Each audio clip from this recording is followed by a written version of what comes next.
बिस्मिल्लाहिर्रहमानिर्रहीम। नाज़रीन अस्सलाम वालेकुम। आप देख रहे हैं साबिर शाकिर को यूट्यूब चैनल पे। आज है जनाब 26 जुलाई साल 2020 और दिन है आज इतवार का। आज आपसे ख़बरें शेयर करते हैं जी। ख़बरें इंपॉर्टेंट हैं और वो हैं इंडिया और पाकिस्तान के हवाले से, और इंडिया को अमेरिका किस तरीके से ब्लैकमेल कर रहा है और क्या क्या शराइत आयद कर रहा है बड़े प्यार मोहब्बत में उसको अपने चुंगल में घेरने के लिए। इंडिया को आहिस्ता आहिस्ता ऐसी शराइत पेश कर रहा है कि वो कहते हैं कि पहले नौमन तेल होगा फिर राधा नाचेगी। तो ऐसी ही कड़ी शराइत अमेरिका रख रहा है और इंडिया जो है उसके जो थिंक टैंक्स हैं और उनके सिक्योरिटी एडवाइज़र हैं और सिक्योरिटी का ऑफिस है नेशनल सिक्योरिटी का, वो ज़रा सर जोड़ के बैठे हैं। और ख़ास तौर पे जो समझदार लोग हैं इंडिया के, क्या कहना चाहिए, फ़हम व फ़रासत वाले और दूरअंदेश, उन्होंने भी अब थोड़ा सा रीडिज़ाइन किया है उन्होंने अपने मामलात को कि अमेरिका की शराइत मानी जाएं और जो कि बिल्कुल लामहदूद होती जा रही हैं, या फिर कोई और रास्ता निकाला जाए। और मैंने आपको बताया था गुज़श्ता जो वीडियो है वो बड़ी इम्पोर्टेंट थी, क्योंकि उसमें ये कोई आम इदारे की रिपोर्ट नहीं थी। IMF, वर्ल्ड बैंक और आलमी मालियाती इदारों की रिपोर्ट थी कि जनाब ठीक 3 साल के बाद साल 2024 में चाइना जो है वो नंबर 1 इक़्तिसादी टाइगर होगा आलमी दुनिया का और सुपर पावर होगा। और उसके बाद एशिया जो है वो इक़्तिसादी पावर बन जाएगा बर्र आज़मों में, यानी यूरोप भी पीछे धकेल दिया जाएगा, मगरब भी पीछे चला जाएगा, अमेरिका, मगरब, बरतानिया, यूरोप ये सब पीछे चले जाएंगे और जो लीड करेगा वो एशिया होगा।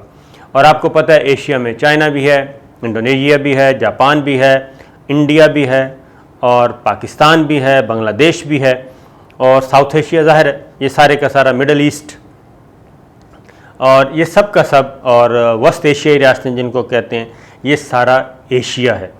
तो एशिया लीड करेगा, क्योंकि पहली 7 जो इक़्तिसादी ताकतें होंगी साल 2024 में, उनमें से 6 जो हैं वो एशिया से होंगी और सिर्फ अमेरिका दूसरे नंबर पे होगा। बाकी यूरोप की तमाम, जो यूरोप और मगरब है वो फिर 6ठे 7वें के बाद आएगा, 7वें नंबर के बाद आएगा। ये थी सिचुएशन।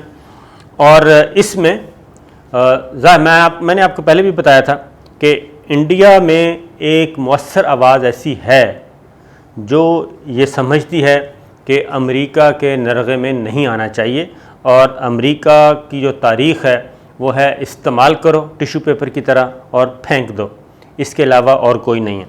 अब इंडिया ने क्या रीथिंकिंग शुरू की है वो भी मैं आपको बताता हूँ, लेकिन पहले ज़रा शराइत सुन लें कि पोम्पियो ने क्या शराइत आयद की हैं। वो बड़े, एक तो दोस्ताना माहौल में दोस्त बन के वो कह रहे हैं। एक तो वो कह रहे हैं कि जनाब चाइना पे अपना इन्हसार कम कर दें। कैसे कम कर दें? उसके साथ आप इक़्तिसादी ताउन कम कर दें, तिजारत कम कर दें, और ख़ास तौर पे IT का शोबा है, मेडिकल का है, रिसर्च है और इस नौइयत की अद्वियात हैं, मवासलात है, इन शोबों में आप कुट्टी कर लें चाइना के साथ, और चाइना के साथ मुकम्मल कुट्टी करें और उसके बदले में जो इंडियन मार्केट है वो आप कर दें अमेरिका के हवाले। और कोरोना को उन्होंने एक मिसाल बनाया है और तमाम उन्होंने कहा है इस वक्त वो ऑफ़र कर रहा है अमेरिका जो है, और अमेरिका ऑफ़र कर रहा है इंडिया को आप ये भी ले लें, आप IT वाले शोबे में भी आ जाएँ, मेडिसन में भी आ जाएँ, मवासलात में भी आ जाएँ, आप क्या कहना चाहिए, स्ट्रेटेजिक इश्यूज़ पे भी आ जाएं। फ़िलहाल वो ऑफ़र्स पे ऑफ़र्स करता जा रहा है, लेकिन साथ ही साथ शराइत आयद कर रहा है। शराइत आयद क्या कर रहा है कि चाइना से मुकम्मल तौर पे कुट्टी कर लें।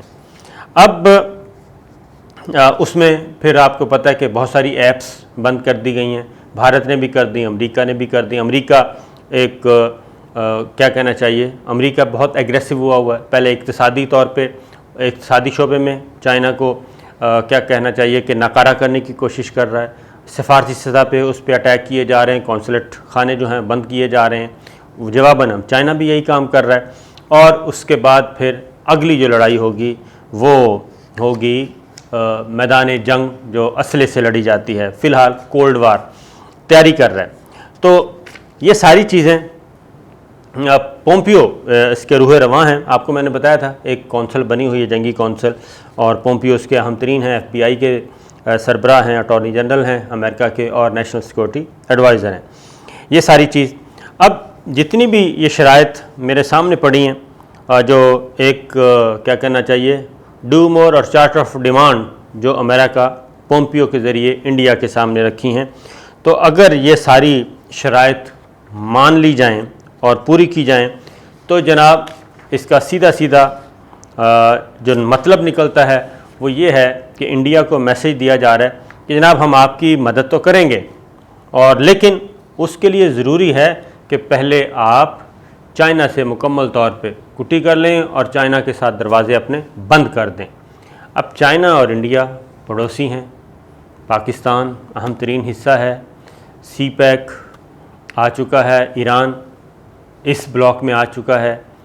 अब हम इंडियंस जो हैं अब वो सारी गेम तो समझ रहे हैं, क्योंकि इस वक्त एक ज़रूरत है साउथ एशिया में एक ऐसे टूल की कि जो अमरीकी मफादात का ख्याल रखे और अमेरिका का बच्चा जमूरा बन के लड़े। तो ये वो चीज़ है जो इंडिया को खटक रही है, दिल्ली को। तो अब दिल्ली ने क्या किया है, दिल्ली के जनाब मुज़ाकरात चल रहे हैं दिल्ली के और बीजिंग के, और उसमें अभी तक आपको यानी कि इतना ज़्यादा नुकसान होने के बावजूद लाइन ऑफ एक्चुअल कंट्रोल पे चाइना कब्ज़ा कर चुका है, बहुत ज़्यादा इलाकों पे कब्ज़ा कर चुका है, और जानी नुकसान इंडिया का बहुत ज़्यादा हो चुका है। लेकिन इसके बावजूद चाइना भी एक हद से आगे नहीं बढ़ा। ये इंडिया को बार बार बताया जा रहा है कि चाइना की तरफ से, बीजिंग की तरफ से, कि हम अपनी जो स्ट्रेटेजिक मामलात हैं और CPEC ख़ास तौर पे जो इक़्तिसादी राहदारी है, जो गेम चेंजर है, और उसमें बीजिंग बार बार इंडिया को उसमें ऑफ़र कर रहा है कि आप आएँ इसमें, ये इस तरक्की के, इक़्तिसादी तरक्की के इस सफ़र में आप हमारे शरीक सफ़र बने, वो ये ऑफ़र कर रहा है। और बार बार चाइना ये कह रहा है कि इंडिया से कि अमरीकी ब्लॉक में आपने नहीं जाना, और अगर आप अमेरिकन ब्लॉक में चले गए तो फिर हमारी और आपकी खुली जंग होगी, फिर जिस हद तक भी जाया जा सका चाइना जाएगा। ये मैसेज कन्वे किया गया है, और साथ ही ऑफ़र्स भी की गई हैं चाइना की तरफ से, दोस्ती की पेशकश मौजूद है पहले से, और ये भी बताया गया कि हम यहाँ पे, हमने यहाँ रहना है, और अमेरिका यहाँ रहने वाला नहीं है, अमेरिका सिर्फ आपको इस्तेमाल कर रहा है। उसके नतीजे में ये हुआ है कि जनाब डिप्लोमेसी चल रही है, सफारतकारी। दो वजूहात हैं, एक तो इंडिया लड़ने की पोजीशन में नहीं है क्योंकि फ़्रांस से उसने राफ़ेल लिए हैं, तो उसकी थोड़ी सी जान में जान आई, अभी आने हैं, एक तैयारा आया है, बाकी 29 जुलाई को उनके हवाले ये होने हैं राफ़ेल जो हैं। तो इसलिए और अब उसने हैमर मिज़ाइल जो हैं वो मुआहदा किया है, ख़रीद रहा है फ़्रांस से। तो एक तो इंडिया की इतनी पसली नहीं है, दूसरा इंडिया अफ़ग़ानिस्तान में जिस तरीके से लड़ाई हुई, और यहाँ पे अब अमेरिका को एक चाहिए बच्चा जमूरा फ्रंट मैन, तो इंडिया उस हद तक बच्चा जमूरा नहीं बनना चाहता, क्योंकि इंडिया ख़ुद भी एक बहुत बड़ा मुल्क है और वो एक छोटी सी लाइन ऑफ एक्चुअल कंट्रोल के पीछे अपने आप को वो जंग में धकेल नहीं सकता। और ऐसे में कि जब नेपाल के साथ भी उसके ताल्लुकात ख़राब, बांग्लादेश के साथ भी ताल्लुकात ख़राब, और ईरान ने चाबहार और सारे मंसूबे ख़त्म कर दिए इंडिया के साथ, पाकिस्तान ऑलरेडी मैदान में मौजूद है, तो ऐसी सूरत में, और दूसरी बात अमेरिका ब्लैंक चेक भी नहीं दे रहा, वो भी शराइत आयद कर रहा है, लॉलीपॉप दे रहा है, और ये चीज़ें सारी अब सीक्रेट खुफिया सफारतकारी के ज़रिए जो बीजिंग और दिल्ली में बातचीत चल रही है वो ये है कि हम कम से कम ये तो मैसेज दिया जा रहा है दिल्ली की तरफ से और बीजिंग की तरफ से भी कि लड़ाई हम ना लड़ें, और जो भी चीज़ें हैं वो बातचीत के ज़रिए हल करें। और अब तक के जो सिग्नल्स हैं वो यही बता रहे हैं कि अभी दिल्ली भी उस पोजीशन में नहीं है और बीजिंग भी उस पोजीशन में नहीं है। दोनों ने अपने आप को रिस्ट्रेन किया हुआ है, रोका हुआ है, और जहाँ पे काफ़ी अरसे से लाइन ऑफ एक्चुअल कंट्रोल पे जो पोजीशनें जिसके पास हैं वो ली हुई हैं। अब एक उड़ती उड़ती ख़बर है, और वो एक ख़बर है अभी तस्दीक जब तक हो नहीं जाती तो हम नहीं बताते, लेकिन अभी एक मीडिया की हद तक है। उसमें यह है कि दोनों मुल्क बीजिंग और दिल्ली खुफिया सफारतकारी के ज़रिए और दोस्त ममालिक के ज़रिए भी, ये भी मैं बता दूं कि रशिया भी इसमें शामिल है और ईरान भी शामिल है, उनके ज़रिए भी ये बात ही चल रही है कि मामले को यहाँ इतना न बढ़ाया जाए और हम साउथ एशिया को मैदान जंग न बनाएं और अमरीकी मफादात का आला कार यहाँ न बने, अपने मामलात बाहमी तौर पे हल कर लें।